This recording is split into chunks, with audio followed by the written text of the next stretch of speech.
The committee will come to order. We will only be conducting opening statements today on the bills we will be marking up tomorrow at 10 a.m. And the chair recognizes himself now for 5 minutes. First of all, I do want to thank Chairman Upton for moving H.R. 2681, the Cement Regulatory Relief Act, and H.R. 2250, the EPA Regulatory Relief Act, which I will refer to as the cement and boiler bills, as well as H.R. 2937, the Pipeline Infrastructure and Community Protection Act of 2011, through the full committee.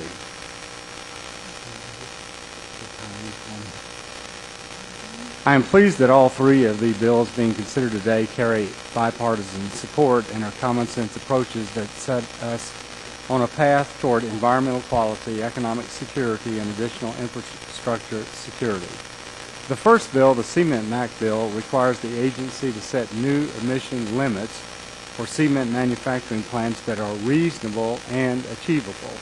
The legislation stays rules that have been issued by EPA that threaten to shut down up to 18 cement plants in America or more in the coming years, and would force us to import more cement from China and other countries to build our roads, bridges, and tunnels. I mentioned in the subcommittee that it is ironic that President Obama is advocating for more infrastructure spending on the one hand, while his EPA makes it more difficult to produce the cement for that infrastructure in this country. The second bill, the boiler bill, addresses EPA rules that set new and for many unachievable standards and would apply to a very wide variety of facilities across the nation, not just manufacturers and industrial facilities, but also colleges, universities, hospitals, municipal buildings, and commercial properties of all kinds, which would result in higher costs for manufactured goods as well as higher medical bills, tuition, and rent. The boiler bill requires EPA to re-propose its boiler rules so as to ensure that it be both technologically and economically sensible. Both of these bills restore the balance between our nation's economic and environmental goals. The last bill we will be considering today or tomorrow is the Pipeline Safety Bill. In the subcommittee, I applauded Chairman Upton and Chairman Emeritus Dingell for crafting a good product, but asked that they work with us to modify the one call provision to ensure that it does not have unintended consequences. I am pleased that the manager's amendment that we will be considering incorporates those concerns to ensure that we pursue pipeline safety without unduly impacting railroads, cities, and farmers and ranchers that do routine maintenance on their property. So I'm encouraged by the fact that all three of these bills carry bipartisan support, and I hope that all members of the committee will support these bills tomorrow, and I yield back the balance of my time. And at this time, I would like to recognize for his opening statement the ranking member of the full committee, Mr. Waxman of California. Thank you very much, Mr. Chairman. Today, the committee begins consideration of three pieces of legislation. The Pipeline Safety Bill is a good piece of bipartisan legislation.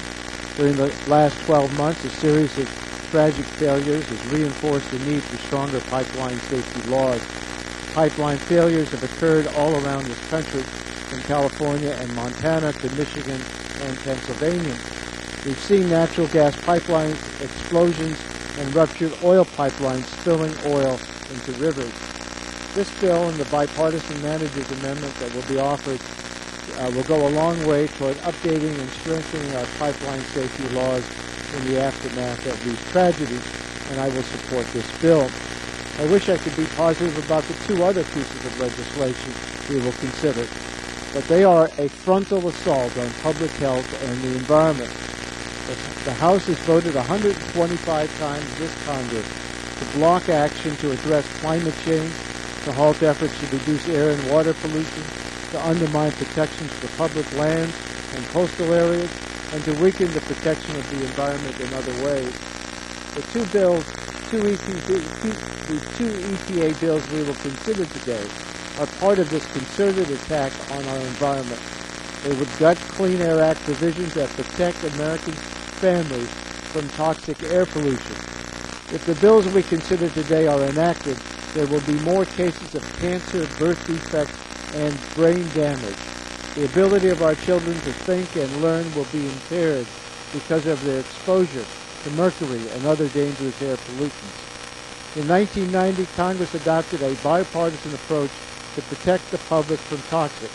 The law directed EPA to set standards requiring the use of maximum achievable control technology, MAP, to control emissions of mercury, arsenic, dioxin, PCBs, and other toxic emissions.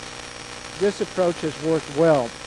Industrial emissions of carcinogens and other highly toxic chemicals have been reduced by 1.7 million tons each year. EPA has reduced pollution from dozens of industrial sectors, from boat manufacturing to fabric printing, from lead smelters to pesticide manufacturing.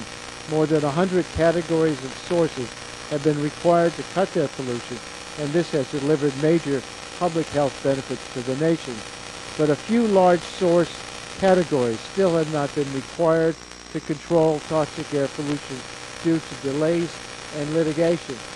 The bills we will consider would block and indefinitely delay EPA's efforts to reduce toxic emissions from two of these major sources, industrial boilers and cement plants. They would also rewrite the MAC standards to weaken the level of protection and set up new hurdles for EPA rules. We're told that these bills simply give EPA the time they requested to get the rules right. That's nonsense.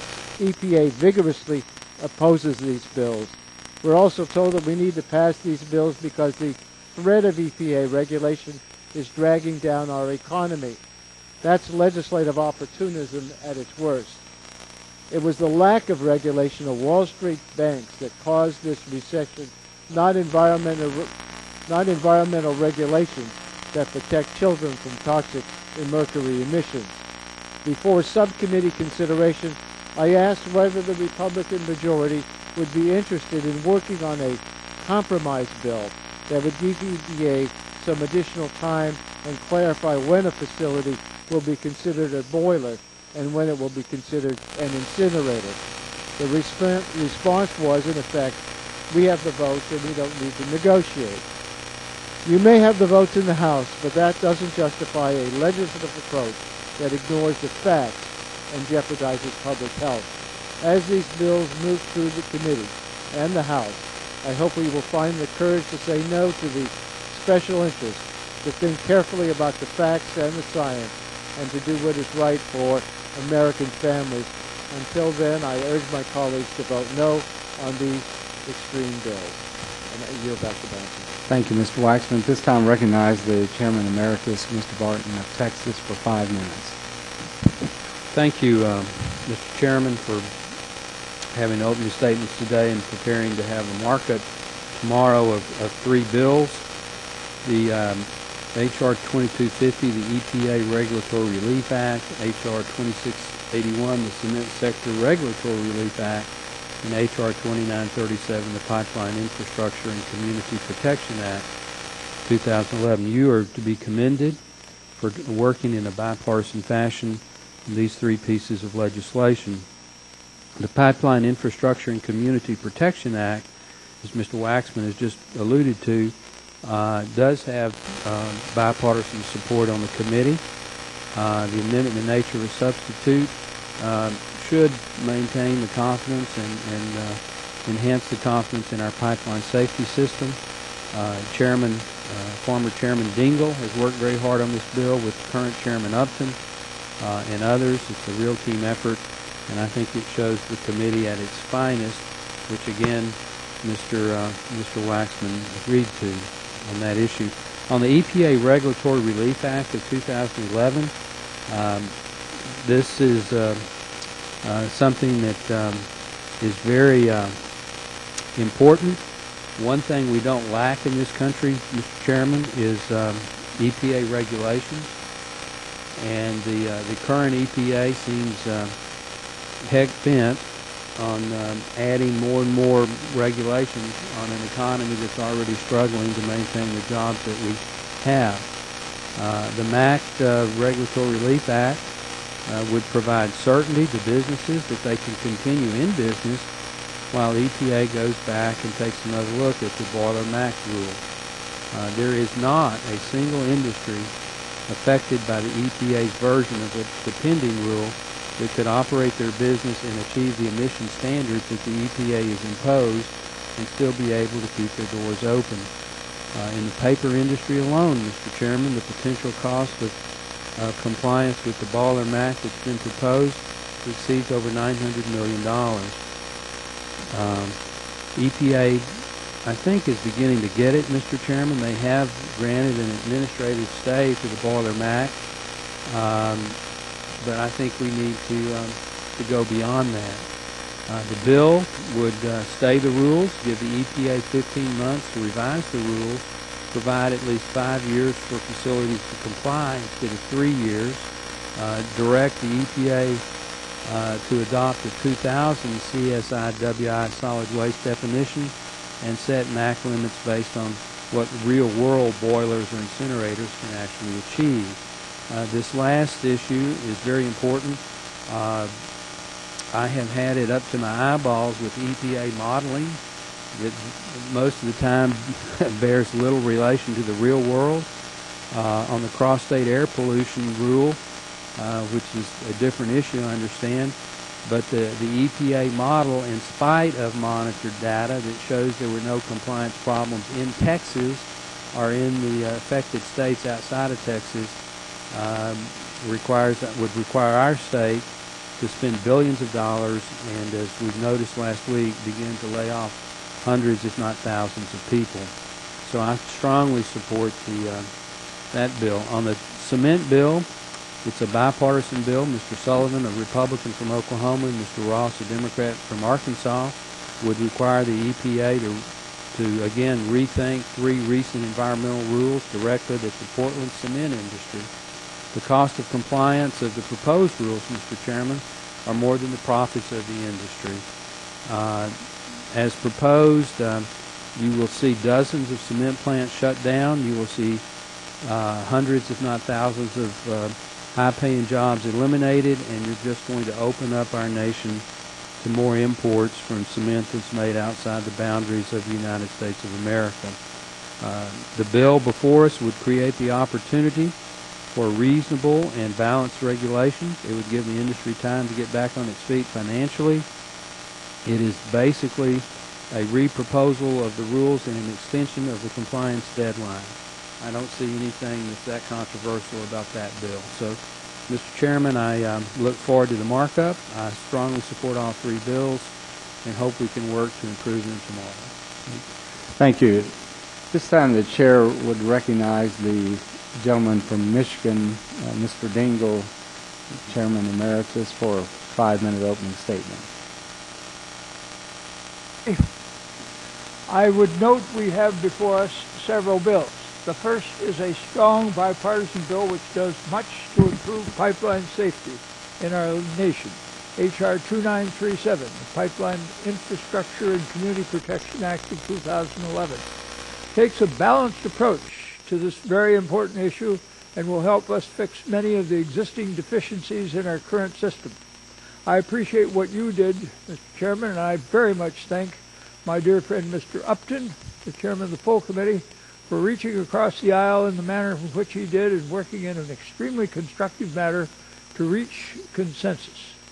I specifically want to recognize Jeff Barron of the minority staff and Garrett Goulding of the majority staff for their fine hard work on this legislation. The Pipeline Infrastructure and Community Protection Act of 2011 contains many provisions of which we can be proud. Specifically, it expands integrity management programs while phasing out class location requirements, thereby putting a stronger safety standard in place while taking steps to remove redundant regulations. The legislation mandates the use of automatic and remote-controlled shutoffs, valves for new pipelines, and requires the studies of the feasibility of retrofitting. The leak detection standard is an important improvement over existing law and will help us all increase public safety. There are a number of other sections that promote pipeline safety, as well as several provisions that benefit industry which have been included at their request, and properly so. The legislation helps continue the long history of bipartisan cooperation within this committee on the issue of pipeline safety, and I am proud that this tradition has been continued. H.R. 2937 has widespread support in both industry and amongst safety advocates, and I urge my colleagues on the committee to support the bill. We have found a middle ground and developed balanced proposals which increase the people's confidence in our pipeline safety system while not being overly burdensome to industry. I believe we should work to send this bill to the President's desk and urge all of my colleagues to support this bill as we work with the Transportation and Infrastructure Committee to bring the legislation to the floor. The other two pieces of legislation the committee will consider today deal with EPA and the Clean Air Act. EPA is an essential part of protecting our air quality, our environment, the treasured Great Lakes, fish and wildlife, and the well-being and safety and health of our people and animals. Like other human entities, it has and it does make mistakes. And on many occasions I have been critical of EPA, as my colleagues well know. But our job is to see that EPA does its work in protecting health and environment of our great country without impairing the economy, jobs, and the competitiveness of this nation. EPA needs to have the funding and the staff that it requires in a transparent way so that it merits the support of our people in the great effort to protect public health and the environment, and to ensure that it can function in a proper and a transparent way. Should this committee move forward with the legislation, it's important that the Clean Air's health-based and air quality standards be protected.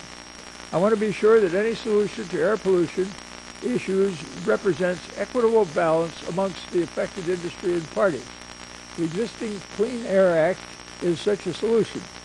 And while I am not fully satisfied, nor is anyone else in that legislation, many of the complaints that we direct at EPA are not the result of malevolence on the part of that agency, but rather on the defects of the accomplishment of the legislation of the Congress back when we passed it in the 1990s.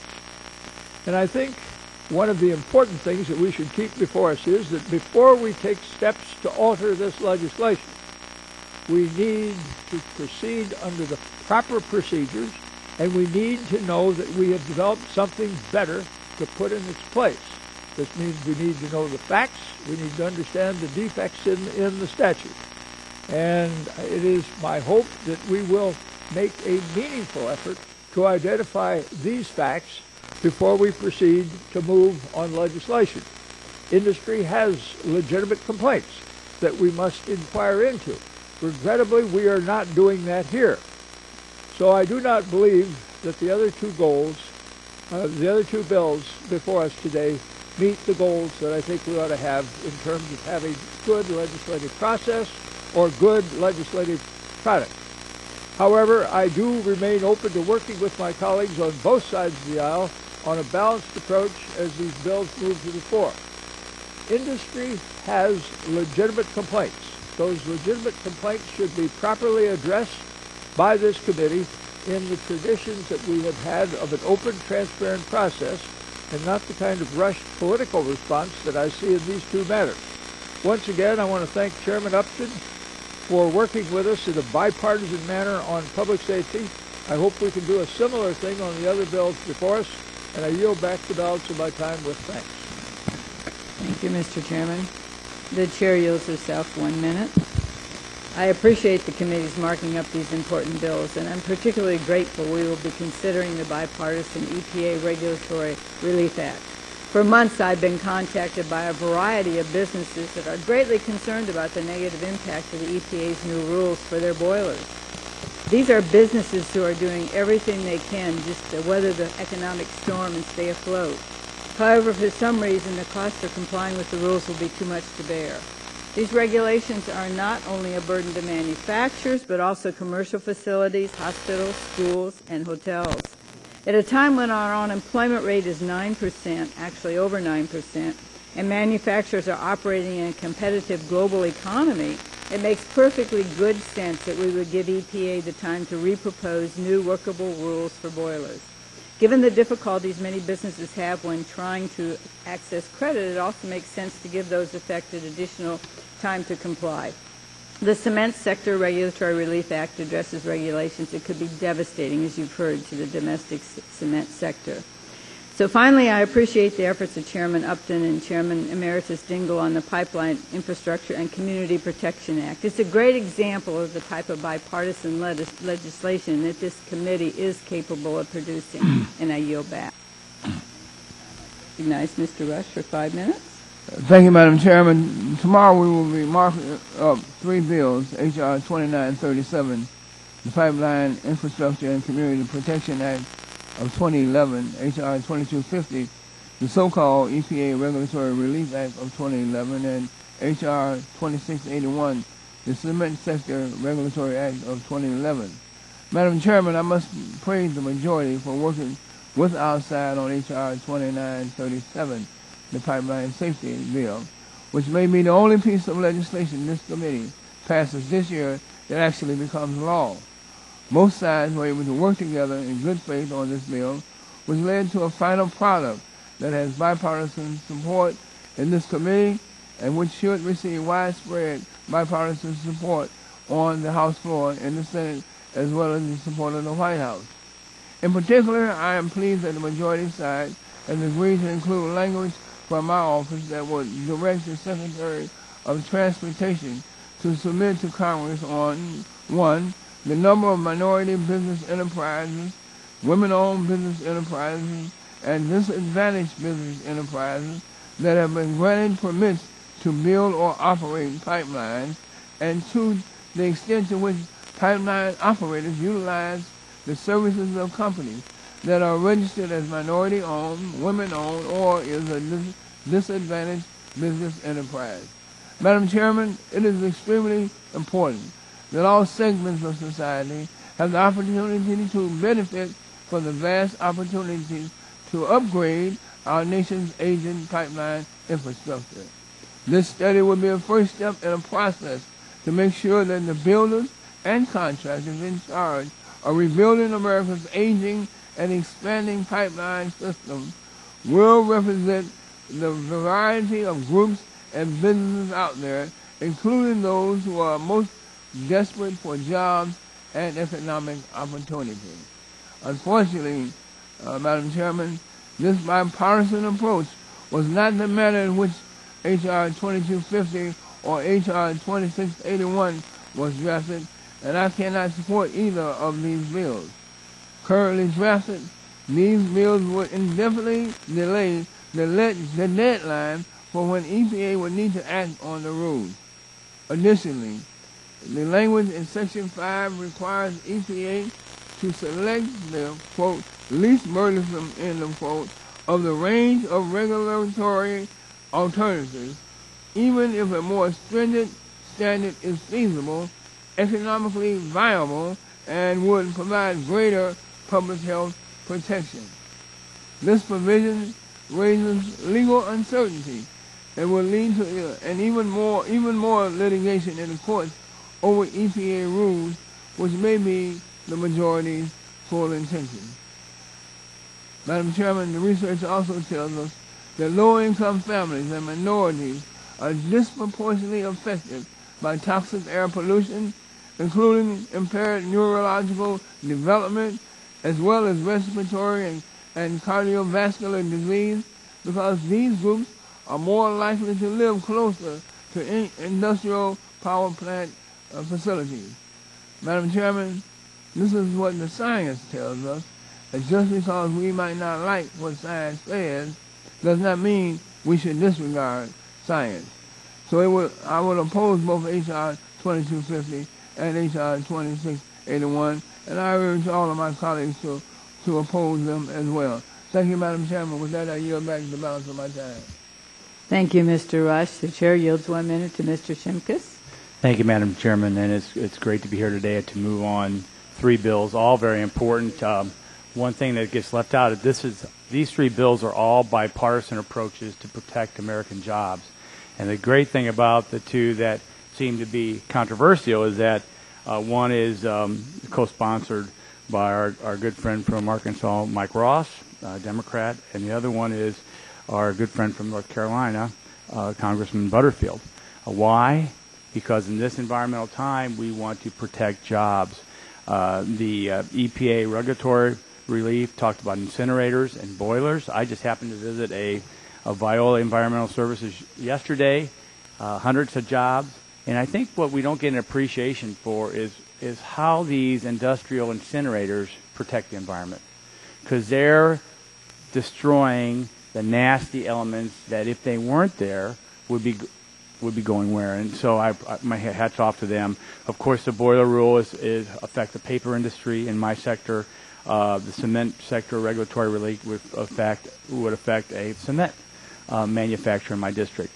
So these all are events to protect American jobs in this time, and I applaud the committee for moving this forward, and I yield back my time. Thank you. At this time, the chair will recognize Mr. Towns for 1 minute. Thank you very much, Madam Chair. The Clean Air Act is one of the most important legislative achievements of the United States Congress. It is designed to protect public health against the proven damages of hazardous air pollutants. Over the years, Congress has worked on a bipartisan basis to gather and analyze data on the presence and impact of known toxic air pollutants and work with industry and regulators to address the issue and to take into account the control technologies that they would invest in taking into account. The economic consequence, testimony in the subcommittee showed that the approach has achieved great reductions in pollution from many industrial sectors. The bills before us today would block or indefinitely delay the process the EPA has undertaken with industry to control this hazardous pollution. Brooklyn, where I represent, has one of the highest asthma rates in the nation, and I see it every time I go to a community meeting. A large number of people in the room have their inhalers. We must evaluate the bills based on the impact they will have on the nation's health. On that note, I yield back. Thank you. The chair recognizes Mr. Gingrey for 1 minute, please. Madam Chair, thank you very much. And I have prepared a 1 minute remark, and I'll submit that for the record. But let me just say in response to a couple of members from the other side, Chairman Emeritus Dingell and the statement by my good friend from Brooklyn, Ed Towns. I don't think there's really any disagreement, certainly not from this member, in regard to the value of the Clean Air Act. And from the health perspective, as Representative Towns just mentioned, asthma and other things, as a physician member, certainly I have, and my colleagues have great concern about that. But as I understand these two particular bills, that there seems to be some opposition on the other side, Boiler MAC and Cement MAC, that it's just delaying the EPA implementation. And Representative Dingell talked about, well, let's get it right. Absolutely. So we have a 15-month delay while we have this terrible recession and all this joblessness, unemployment. Give us an opportunity for these industries to put people back to work. And that gives us 15 months to make sure that EPA gets it right and we don't over-regulate, over-rule making, so that the economic travesty that we're facing right now doesn't just get worse. So I'm surprised, quite honestly, that there's that much opposition. Hopefully there isn't that much, and that we'll go forward with all three of these bills. Madam Chairwoman, I thank you very much for bringing them forward, and I yield back.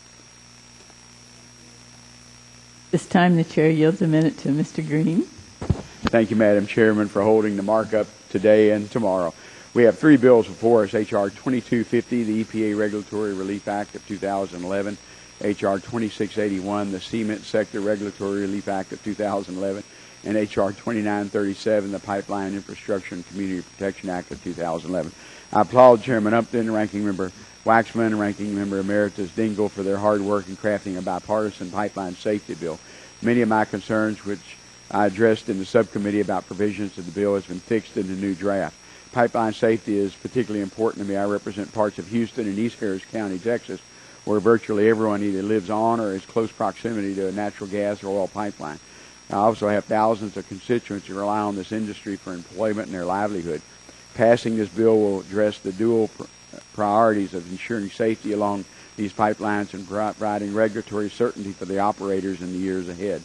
Concerning the two MAC bills, I'm still concerned that there's no deadline for the EPA to re-propose both the boiler and the CVIT MAC rules. And if we're trying to give our companies regulatory certainty, how are we helping them by not setting a date that they can then expect the rules to be issued? How are they supposed to plan for years in advance? I also remain concerned that the language that requires EPA to select the least burdensome of the range of regulatory alternatives is ambiguous and may not work the way the committee intends it to work. If a more stringent standard is shown to be feasible and economically viable, then that is the standard that should be required. This is how we've cleaned up our air over the past several decades and protected public health, and I appreciate the time, Madam Chair. Thank you, Mr. Green. At this point, the chair yields 1 minute to Mr. McKinley. Thank you, Madam Chairman.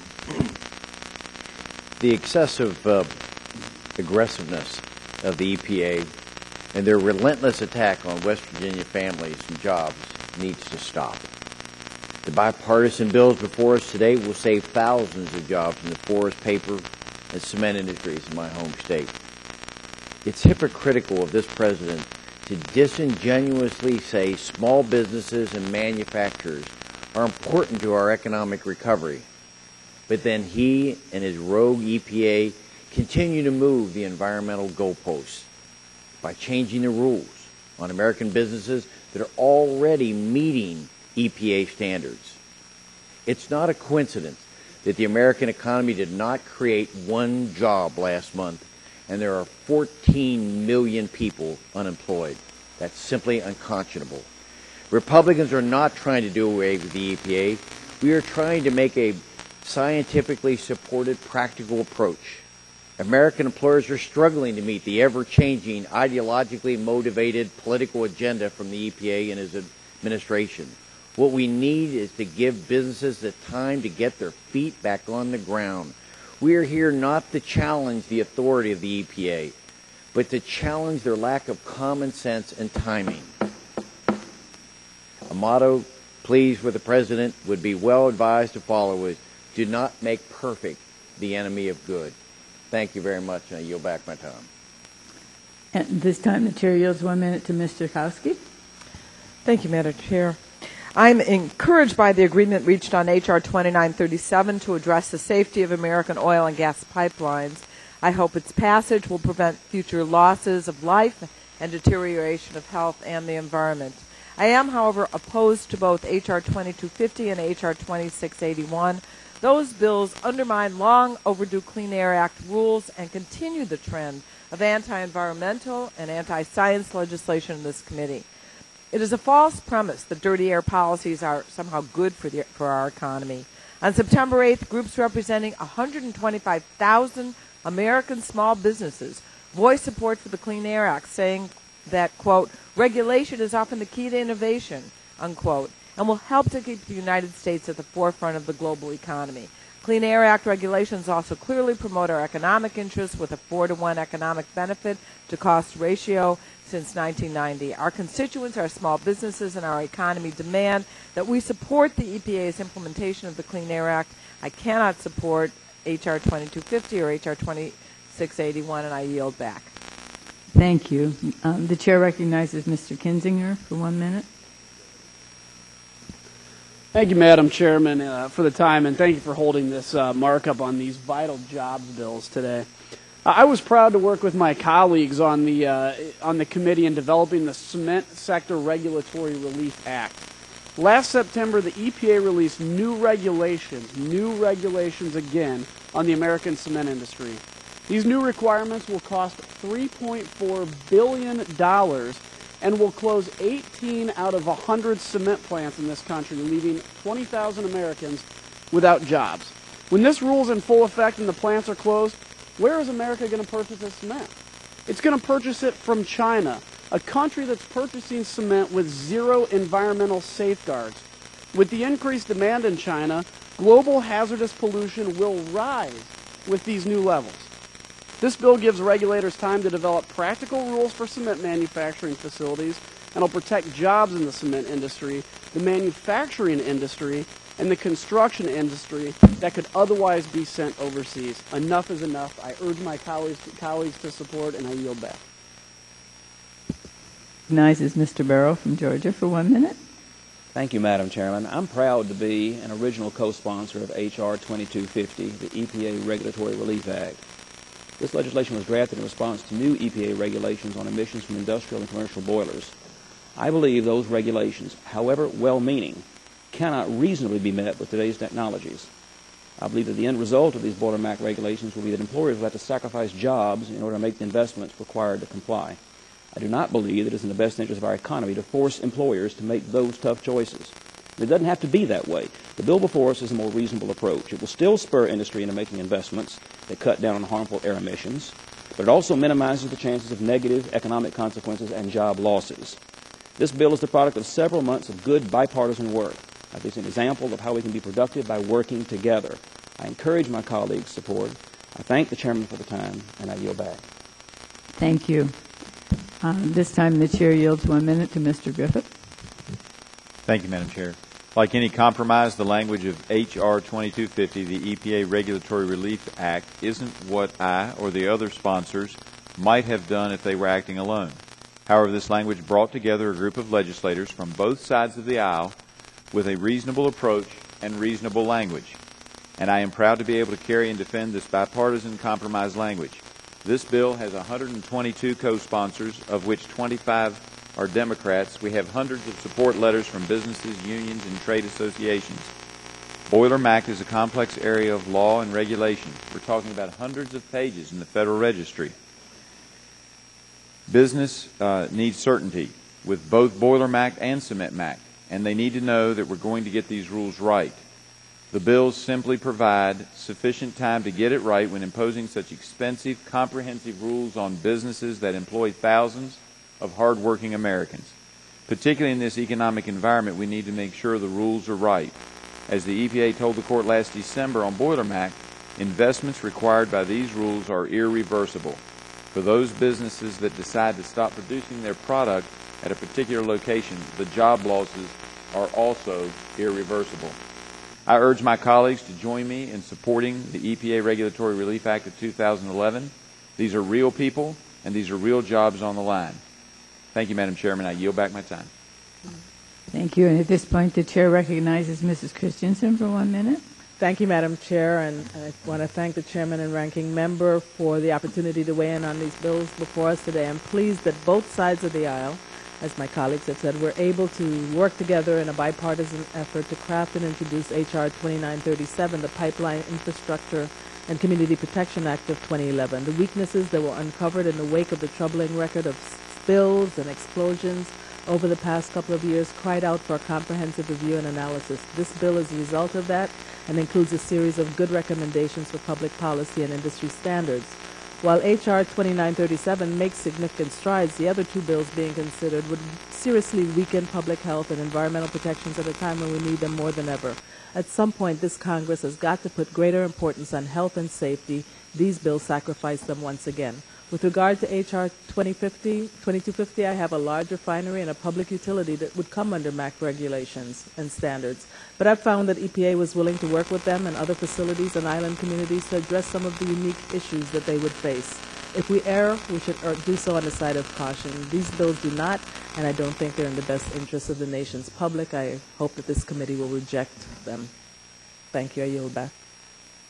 Thank you. At this time, the chair recognizes Mr. Butterfield for 1 minute. Thank you very much, Madam Chairman. It's good to see you sitting there in the chair. The acting chair and I are from the same state of North Carolina. She's from one end of the state, and I am from the other. But thank you very much for recognizing me, and let me thank the chairman in his absence for holding this markup today on these three bills. I am especially appreciative to have the opportunity to amend and report H.R. 2250 for which I serve as the lead Democratic co-sponsor.